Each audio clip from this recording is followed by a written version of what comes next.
All right, let's dig in on the two hires. Matt LaFleur, which sounds like a hockey goalie's name more than a head coach of the Green Bay Packers, right?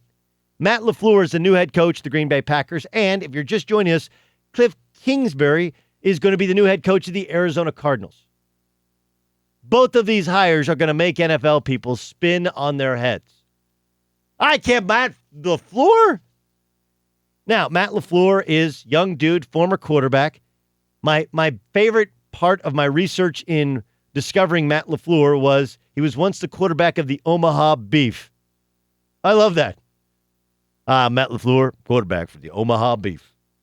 You too can like beef for dinner if you just go order Omaha steaks, right? Like that's the easiest sale ever. Beef.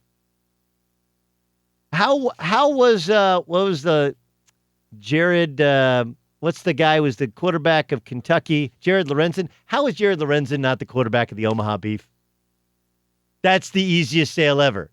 Listen, I know he can't move and he's 300 pounds and he's fighting diabetes because he's had this terrible weight gain problem. And of course, he's come out and talked about all the issues he's had. But I mean, look at him. If that's not the quarterback for the Omaha Beef, I don't know what is. Anyway, I love the idea that this is a lot like whether it's Kirk Cousins or anybody who's signed off the free agent market. Signed off the free agent market.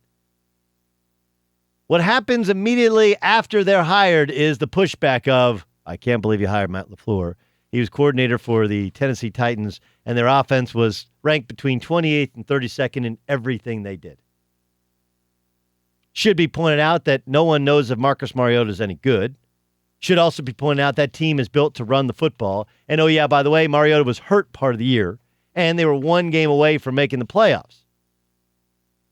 And while being an understudy to Kyle Shanahan and understudy to Sean McVay doesn't automatically grant you an interview or head coaching status, let's also point out that Frank Reich has done a magnificent job. Has he done a great job? Anybody with the Colts? Done a great job. He doesn't coach defense, and he didn't call plays last year with the Philadelphia Eagles. Right? And by the way, the Philadelphia Eagles, their head coach. You familiar with his story? Former backup quarterback to Brett Favre and the Green Bay Packers, comes over to the Eagles from the Kansas City Chiefs. You know what he didn't do with the Kansas City Chiefs? That's right, didn't call plays.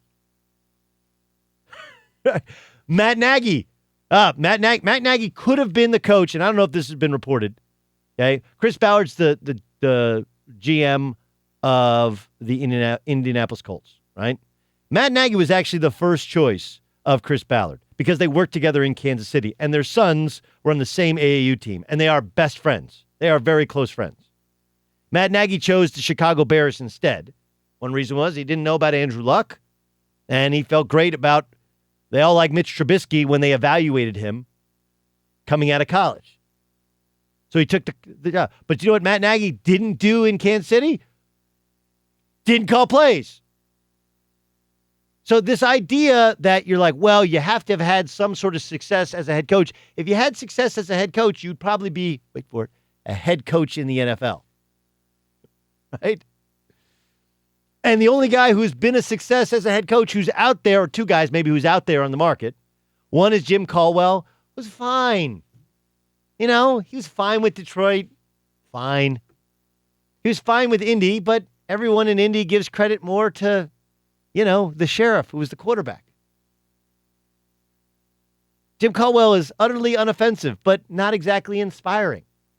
And Mike McCarthy somehow wore out his welcome in Green Bay and couldn't get along with Aaron Rodgers, and their offense was seen as dull and lame and stagnant. Right? So, look, the league is about offense. Like, well, all these guys looking for, yeah, because offense has determined the entire league. The Kansas City Chiefs have the worst defense anyone's ever seen. What's their seed this weekend? That would be the number one seed. Bears, Ravens, goodbye. Right? Hey, the Baltimore Ravens, who did a great job putting together some form of running game in order to get them to the playoffs. How'd they do in the playoffs? Look, the league, all leagues have trended this way. They're all trying to figure out a way to score more points because that's what Americans want. Like, look, there's a lot of reasons we don't like soccer, but the number one reason is we just can't watch something where they score one time in a game and fight or none, and it just ends, and then dudes switch jerseys. Like, here, you take my jersey and I'll take yours. Sure, we like the hitting, we like the manhood of it, but everything in football has grown because of scoring points. Fantasy football, gambling on football, viewership. It's all up. Why? Score more points.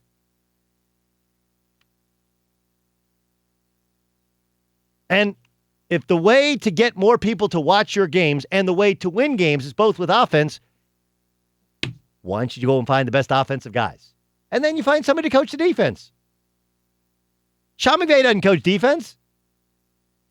No. When he got the job, he did something really smart. Here, I'm the youngest head coach in the league. Let me hire the oldest defensive coordinator in the league who is really well respected. And I don't even know if Wade Phillips is that great. He's lovable. Teams seem to figure out what he does by about mid-season, and it becomes fallible. But this idea that Kingsbury won't work because, well, they didn't win a bunch at Texas Tech. There's no similarity at all between coaching Josh Rosen and coaching at Texas Tech. Coaching in college football, you have to manage hiring a staff. And you're like, well, who do you hire? Yeah, but you got to get people to move to Lubbock, Texas. And then you have a budget. But you got to get people to move to Lubbock, Texas. Then you got to recruit players to Lubbock, Texas. And while you could sit there and go like, hey, it's the Big 12, it's not exactly garden spots. That's true. But Baylor is an hour from Dallas. That's where the players are. TCU is in Fort Worth. That's where the players are. Oh, yeah, by the way, Longhorns. Yeah, and like, look, no, unless I went to Oklahoma State, so I'm very well aware. There is maybe 5%, it used to be, no one in Oklahoma was born and raised, woke up and said, man, I can't wait to go to Oklahoma State and play football. It didn't happen. People would have been Oklahoma State basketball fans, but never an Oklahoma State football fan.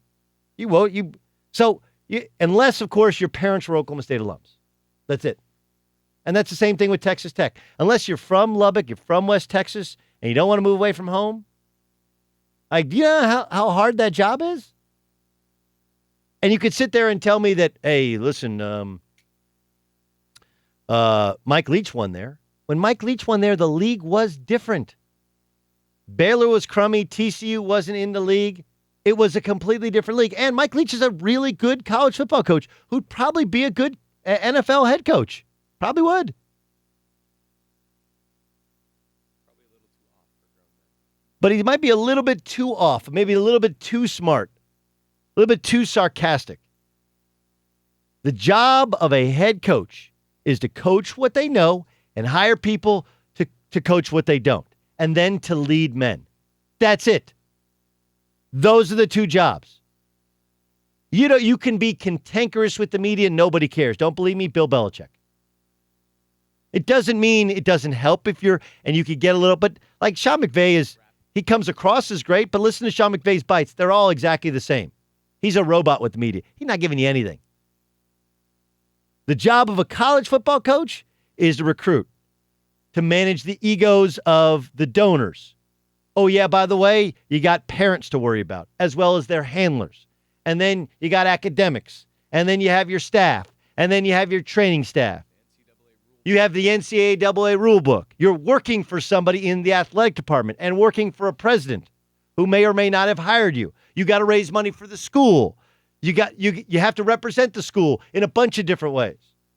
And oh, yeah, by the way, on Saturdays, occasionally on Thursdays, you got to win football games. It's like 25% of the gig. In the NFL, it's 90 to 95% coaching what you know and then finding somebody else to coach what you don't, and then you got to lead men.